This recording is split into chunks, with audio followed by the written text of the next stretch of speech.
Dear students, अपना chapter चल रहा है कंपोनेंट्स ऑफ फूड। इसमें आज आगे ओबेसिटी। ओबेसिटी को बोलते हैं मोटापा, यानी जब ज़्यादा मोटा हो जाता है इंसान ह्यूमन तो उसको जो बीमारी कहते हैं वो होती है ओबेसिटी यानी मोटापा। वो कैसे होती है?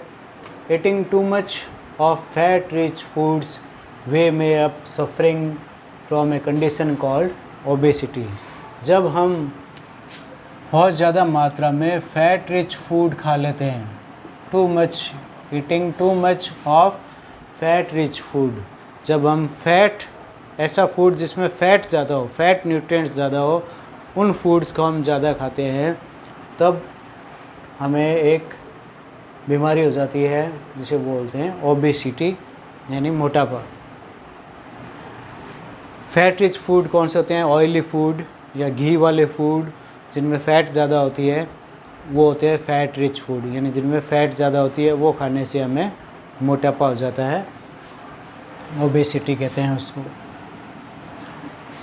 नेक्स्ट है डेफिशिएंसी डिजीज़ेज। डेफिशिएंसी मतलब कमी, तो न्यूट्रिएंट्स की कमी के कारण या न्यूट्रिएंट्स या फूड कंपोनेंट्स कह सकते हैं अपन, फूड कंपोनेंट्स की कमी के कारण, जिसमें न्यूट्रिएंट्स भी आ जाएंगे सारे, उनकी कमी के कारण कोई बीमारियां हो जाती है, डिजीज़ हो जाती है, तो वो है diseases that occur due to lack of nutrients. ऐसे डिजीज़ जो न्यूट्रिएंट्स की कमी, लैक ऑफ न्यूट्रिएंट्स यानी न्यूट्रिएंट्स की कमी हो जाती है over a long period of time, लंबे समय तक के लिए, आर कॉल्ड डेफिशिएंसी डिजीज़। ऐसे बीमारियों को डेफिशिएंसी डिजीज़ बोलते हैं। न्यूट्रिएंट्स की कमी लंबे समय तक जब हमारे शरीर में हो जाती है और बॉडी में हो जाती है तो उनकी कमी से बीमारियां हो जाती है, उनको बीमारियों को, उन डिजीज़ को डेफिशिएंसी डिजीज़ कहते हैं। जैसे मैंने आपको बताया था कि अगर हम एक ही टाइप का फूड लगातार लें और दूसरे फूड नहीं लें, जैसे मिल्क के बारे में बताया था कि हम बच्चों को कह देते हैं कि दूध पीने से बहुत ताकत आती है, तो बच्चे अगर सिर्फ दूध यानी मिल्क ही पीते रहें और दूसरी चीज़ नहीं खाएंगे तो उनकी वो जो दूसरी चीज़ें हैं उनकी कमी हो जाएगी और उससे बीमारी होगी, डिजीज़ हो जाएगी, उसे हम डेफिशिएंसी डिजीज़ बोलेंगे। जैसे अगर अपन कह देते हैं कि बादाम, आलमंड खाने से ताकत आती है, दिमाग तेज़ होता है, तो अगर हम बादाम ही बादाम खाएंगे तो दूसरी जो चीज़ें हैं, प्रोटीन, फैट वगैरह जो बादाम में होती है लेकिन दूसरी चीज़ों में जो नहीं होती है, या बादाम में जो नहीं होते हैं न्यूट्रिएंट्स, उनकी हमारे शरीर में कमी हो जाती है और फिर उनकी कमी से हमें बीमारियां हो जाती है, उनको डेफिशिएंसी डिजीज़ बोलते हैं। जैसे प्रोटीन के बारे में बताया हुआ कि प्रोटीन की कमी से कौन सी बीमारियां होती है? Lack of protein.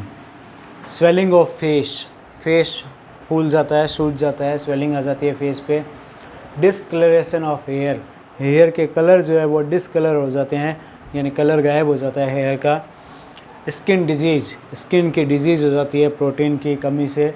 And diarrhoea हो जाता है, उल्टी दस्त होने लग जाते हैं प्रोटीन की कमी से, हैजा जिसे बोलते हैं डायरिया को। तो ये लैक ऑफ प्रोटीन यानी प्रोटीन की कमी से होने वाली बीमारियां हैं। अब अगर प्रोटीन और कार्बोहाइड्रेट दोनों कम हो, प्रोटीन एंड कार्बोहाइड्रेट्स दोनों कम हो, दोनों ही हम नहीं खा रहे हैं, तो फिर उसकी कमी से होने वाली बीमारियां कौन सी है, डिजीज़ कौन सी है? ग्रोथ में स्टॉप कम्प्लीटली। बच्चे की जो ग्रोथ होती है वो पूरी तरह से रुक जाती है। ग्रोथ में स्टॉप कम्प्लीटली, बच्चे की वृद्धि या ग्रोथ जो है वो कम्प्लीटली स्टॉप हो जाती है। वीकनेस यानी कमज़ोरी आ जाती है उसके शरीर में, और इतनी कमज़ोरी आ जाती है कि वो जो बच्चा है may not able to move, वो चल भी नहीं सकता, चल फिर भी नहीं सकता, इतनी कमी उसमें आ जाएगी अगर उसको प्रोटीन और कार्बोहाइड्रेट नहीं मिलेगा खाने में। तो आज इस वीडियो में हमने देखा कि कौन कौन सी बीमारियां हो जाती है फूड के कंपोनेंट्स की कमी के कारण। अभी पूरा नहीं हुआ है ये डिजीज़ के बारे में, अगले वीडियो में हम और देखेंगे कि मिनरल और विटामिन्स की कमी के कारण कौन कौन सी बीमारियां हो जाती है। इसमें हमने देखा एक तो ओबेसिटी, कि अगर हम फैट ज़्यादा खाएंगे तो ओबेसिटी हो जाता है। फिर डेफिशिएंसी डिजीज़ की डेफिनेशन देखिए कि न्यूट्रिएंट्स की कमी अगर लंबे समय तक हमारे शरीर में होती है तो बीमारियां हो जाती है, डिजीज़ हो जाती है, उनको डेफिशिएंसी डिजीज़ बोलते हैं।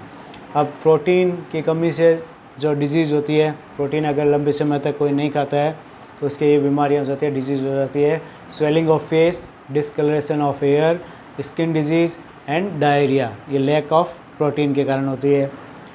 फिर lack of protein and carbohydrate, protein और कार्बोहाइड्रेट अगर लगातार लंबे समय तक नहीं मिल रहा है किसी को, तो ग्रोथ में स्टॉप कम्प्लीटली, उसकी ग्रोथ जो है वो हो सकता है पूरी तरह से रुक जाए, वीकनेस आ जाती है उसमें, और इतनी वीकनेस आ जाती है कि may not able to move, कि वो चल फिर भी नहीं सकता है।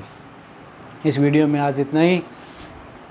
अगर समझ में आ गया है, अच्छा लगा है तो लाइक करना इस वीडियो को और ज़्यादा से ज़्यादा शेयर करना, और मेरे चैनल को अगर सब्सक्राइब नहीं किया अभी तक तो सब्सक्राइब ज़रूर करना। Thank you.